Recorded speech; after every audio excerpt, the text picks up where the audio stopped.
Speaking of the not super bright bulb, Marjorie Taylor Greene, she appeared on Newsmax to respond to the news that Donald Trump has been indicted for a fourth time on charges, of course, related to his attempts to overturn the 2020 election results in the state of Georgia, her home state.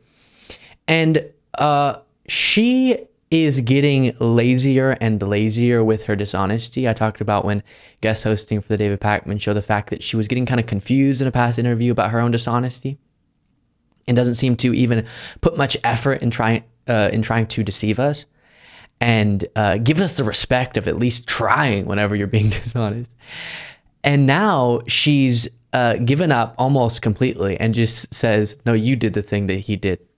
Yeah, criminal conspiracy, is that what you're accusing Trump of? No, you did that. And says that Jack Smith, Merrick Garland, Fonnie Willis, Alvin Bragg, and Democrats are guilty of criminal conspiracy. Just Democrats generally, I guess. I don't know. Take a look at this. That's right, Rob. It's outrageous. And I actually think that Fonnie Willis and Democrats nationally, from the federal level at the Department of Justice, Merrick Garland, Jack Smith, Fonnie Willis, Alvin Bragg, I think they're all guilty of the exact RICO, racketeering, and conspiracy charges that they are actually charging President Trump with. Because this is a conspiracy to stop President Trump from winning the 2024 election and to silence his speech and ultimately actually destroy free speech altogether. It's straight up communism, and people everywhere are completely outraged. It is so. I'm not outraged. So it's communism, it's destroying free speech, all the things we've heard before. But you'll notice, again, by the way, can you believe that people fall for that? People think that's accurate analysis. You'll never see on right-wing networks like this, as I will continue to say, or from Marjorie Greene as she responds, them actually going through and saying, okay, let's pick one of the counts. Count 9, conspiracy to commit impersonating public officer. Let's go through and find what exact evidence they're saying they have. If that evidence indeed materializes, and they're not lying about having it, why, they don't explain why that wouldn't mean this, right? Just comparing to, okay, here's what he's accused of doing, here's why that wouldn't prove it, or here's why that's not actually against the law if you do have that evidence. And that's because if they engage in that discussion, they would realize their talking points are nonsense. They would realize it's not political persecution. Trump's not this big victim.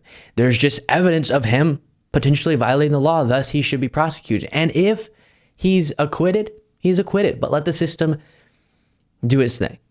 And it looks like, based on the evidence, he's not going to be acquitted. But we'll see. And instead, she just goes, all right, first thing on the table of contents, violation of the Georgia RICO Racketeer Influenced and Corrupt Organizations Act. Yeah, that you racketeering, you did that. You're the one with the criminal conspiracy. Nice one, Marjorie. And then second clip, let me get this queued up here from the same interview. That's right, Rob. And people everywhere are terrified of this government.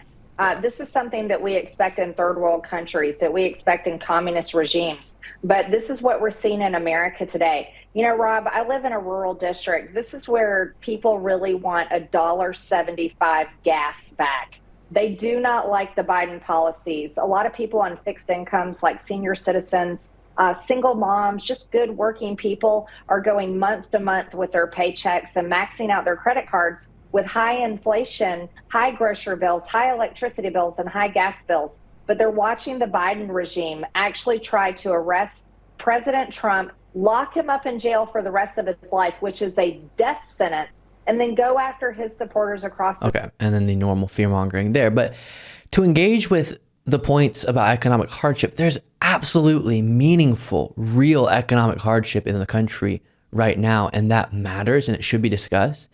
If you're honest, though, Marjorie Greene, about addressing those problems, then you have to be honest about what's causing them. And just trying to use these issues as a political weapon to attack Biden is very disingenuous when you're not actually correctly analyzing, again, the causes of those problems, and you're not acknowledging that you've opposed solutions to some of those problems.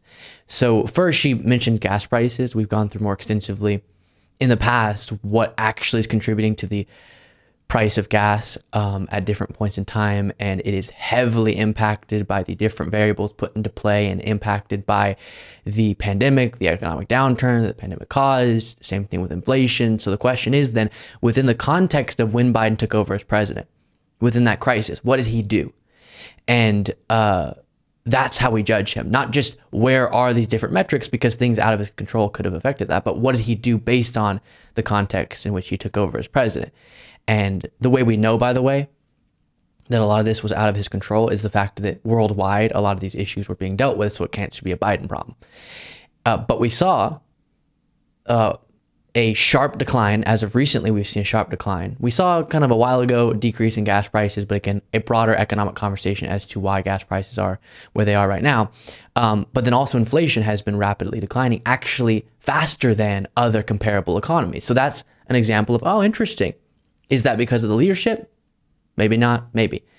And then you move on to other examples of policies that Biden used to respond to the moment, the crisis.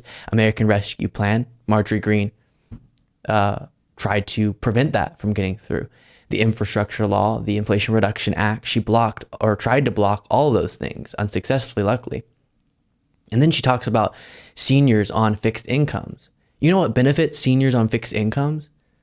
Lowering their prescription drug costs. Actually, in a past clip we covered, she said seniors are having to choose between their high prescription drug costs or rent.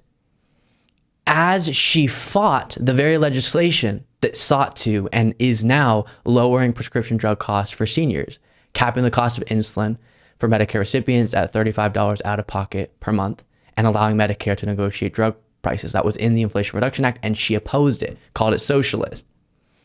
Biden's trying to be like LBJ or whatever she says. So she actually opposes the very solutions to the problems that she's pointing out. And that is what is so disingenuous and dishonest about that. Thank you so much for watching. If you want to be a part of what makes this show possible, plus get access to the full video version of the show hours before all the clips are able to be uploaded to the YouTube channel, plus get the bonus show on the weekends, you can do so by going to lukebeasleyshow.com/membership. That's lukebeasleyshow.com/membership. And there's a link in the description.